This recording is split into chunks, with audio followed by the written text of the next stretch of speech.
ముఖ్యంగా తల్లి లాంటి ప్రేమ అందించాలన్నా, తండ్రి లాంటి ఆదరణ కలిగించాలన్నా ఉపాధ్యాయుల ఆ ప్రేమ లేక ఉపాధ్యాయుల ఆ శిక్షణ చాలా గొప్పది. ఆ విషయంలో నేను విజ్ఞాన యాజమాన్యాన్ని అలాగే విజ్ఞాన ఉపాధ్యాయులను తప్పకుండా అభినందించాల్సిన పరిస్థితి ఉంది. ఎందుకంటే నేనే చూస్తున్నాను మా పిల్లల విషయంలో వాళ్ళ ఎదుగుదల కానీ వాళ్ళ ఆలోచనలు కానీ మా వాడు ఫస్ట్ క్లాస్ అని చెప్పుకోవడానికి నాకే చాలా సంతోషం అనిపించింది. ఒకటో తరగతి కానీ వాడు అక్కడ ఉన్న ప్రతి తెలుగు పదాన్ని చదువుతున్నాడు, ప్రతి ఇంగ్లీష్ పదాన్ని చదువుతున్నాడు, ప్రతి హిందీ పదాన్ని చదువుతున్నాడు.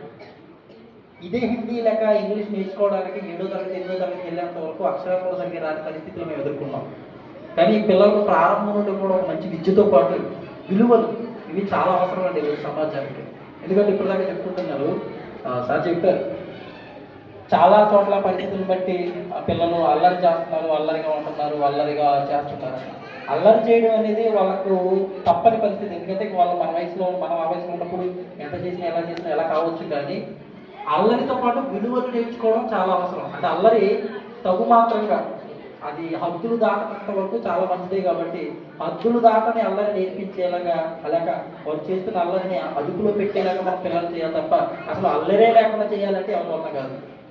అయితే ఈ పరిస్థితులను బట్టి నేను ఇక్కడ నేర్చుకున్న లేకపోతే ఇక్కడ చూస్తున్న ఈ విధానాల బట్టి నేను తెలుసుకున్నది ఏంటి అంటే, పిల్లల విషయంలో ఎంత శ్రద్ధ కలిగి లేక ఎంత బాధ్యత కలిగి ఎప్పుడైతే ప్రారంభం నుండి అవకాశం జరుగుతుందో వాళ్ళు ఒక ఉన్నత స్థాయికి ఎదగడానికి, ఒక ఉన్నతంగా నిలబడడానికి ఇది ఒక మంచి ఫౌండేషన్గా ఉంటుందని ఖచ్చితంగా చెప్పగలం. నేనైతే మొన్న పేరెంట్స్ మీటింగ్ వచ్చినప్పుడు కూడా ఖచ్చితంగా గమనించాను. పిల్లల విషయంలో తీసుకున్న శ్రద్ధ కానీ పిల్లలతో పాటు వాళ్ళు ఎలా మమేకం ఉంటున్నారో, వాళ్ళు పెడుతున్న యాక్టివిటీస్ కానీ చాలా సంతోషంగా అనిపించే. మా పిల్లలైనా ఇలా చేసేది. ఇప్పుడు మా పాప ఎల్కేజీ చిన్న పాప, ఆ అమ్మాయిని లేపి కేరళ రాజధాని ఏంటో చెప్పాలంటే అమ్మాయి తిరువనంతపురం చరీచిగా చెప్పేస్తాను. ఇక మరొక రాష్ట్రం వెళ్తుంటే మరొక రాష్ట్రానికి చెప్పేస్తుంది ఈజీగా. అంటే అవి చాలా విలువైనవి. ఇప్పుడు పెద్దగా నేర్చుకున్న వాళ్ళు కూడా చెప్పలేదు.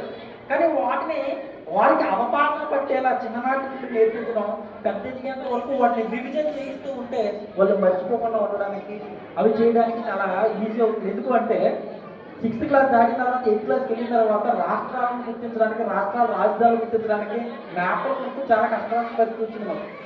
కానీ ఇప్పుడు ఆ పరిస్థితులు రాకుండా చిన్ననాటి నుండి కూడా వాళ్ళకి ఒక మంచి విలువలు నేర్పించి, లేకపోతే మంచి విలువలతో కూడిన విద్య నేర్పిస్తున్న విజ్ఞాన సంస్థలు, విజ్ఞాన యాజమాన్యాలను మరొకసారి నేను అభినందిస్తున్నాను. తప్పకుండా చెప్పగలను. ఎందుకంటే ఇంకొక విషయం నేను స్పష్టంగా చెప్పగలను. మన పిల్లలకు మొబైల్ ఇవ్వడం అనేది ఒక రకంగా చాలా తప్పని గురువు మనకు నేర్పించారు. అయితే ఇది తప్పని పరిస్థితి ఈరోజు తల్లిదండ్రులకు ఏర్పడింది. ఒకవేళ తప్పనిసరే మీ పిల్లలకు మొబైల్ ఇవ్వగలిగితే, చిన్న సలహా ఇవ్వగలిగితే, రీల్స్ లాంటివి, షార్ట్స్ లాంటివి అసలు చూడవకండి. ఆ షార్ట్స్ రీల్స్ చూస్తే వాళ్ళకి అసలు